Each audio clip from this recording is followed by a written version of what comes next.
ढिलागे नकुल ढिढ़ी ओ का नाम है। गुरु घासीदास के बाग ढिलागे नकुल ढिढ़ी ओ का नाम है।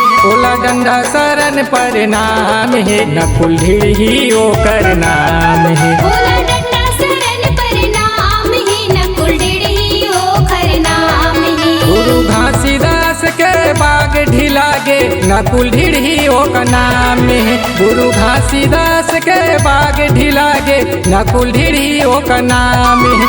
ओला डंडा शरण प्रणाम है नकुल ढिढ़ी ओ कर नाम है। ओला डंडा शरण प्रणाम है नकुल ढिढ़ी ओ कर नाम है।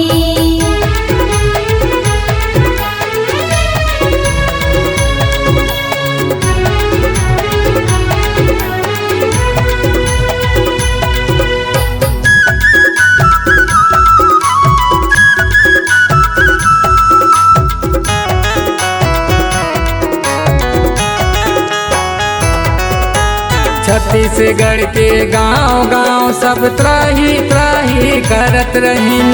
भोरी मजन में महापुरुष ला दुनिया वाले देखे रहीन। बोरिंग मजन में महापुरुष ला दुनिया वाले देखे रहीन।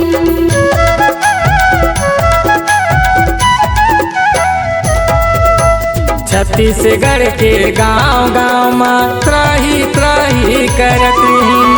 भोरी मजन में महापुरुष ला दुनिया वाले देखे रहीन। बोरिंग मजन में महापुरुष ला दुनिया वाले देखे रहीन। ओकर खोजे हवे गुरु नाम है नकुल ढिढ़ी ओकर नाम है। ओकर खोजे हवे गुरु नाम है नकुल ढिढ़ी ओकर नाम है। ओला डंडा शरण प्रणाम है नकुल ढिढ़ी ओकर नाम है। ओला डंडा शरण प्रणाम है नकुल ढिढ़ी ओ कर नाम है।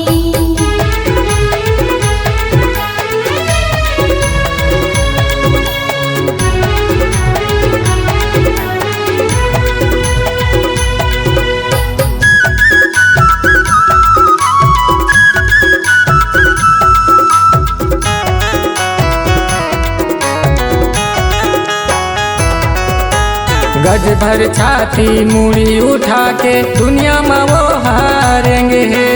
लाखों लाख के मान बढ़ाई जुलुम हवा के फेंके है। लाखों लाख के मान बढ़ाई जुलुम हवा के फेंके।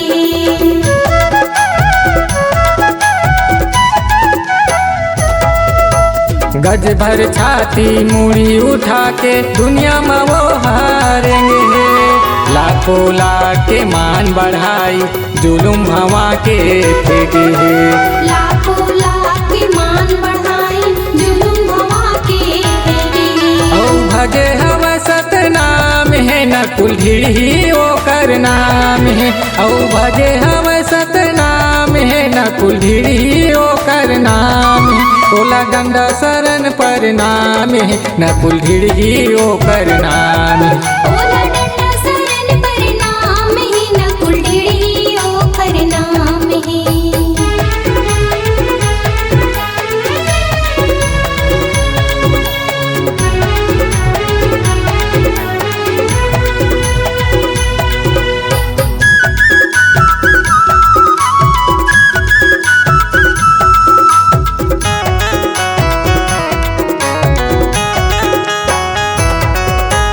घासीदास जयंती के दाता बड़ सुंदर हूँ कर कहना है।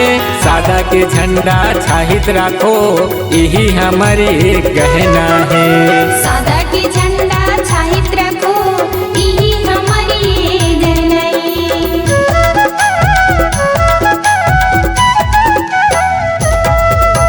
घासीदास जयंती के दाता बड़ सुंदर हूँ कर कहना है। सादा के झंडा छाहित रखो यही हमारे गहना है। सादा के झंडा छाहित रखो यही हमारी गहना है। संत चरण सुख धाम है नकुल ढिढ़ी ओकर नाम है। संत चरण सुख धाम है नकुल ढिढ़ी ओकर नाम है। ओला डंडा शरण प्रणाम है नकुल ढिढ़ी ओकर नाम है। ओला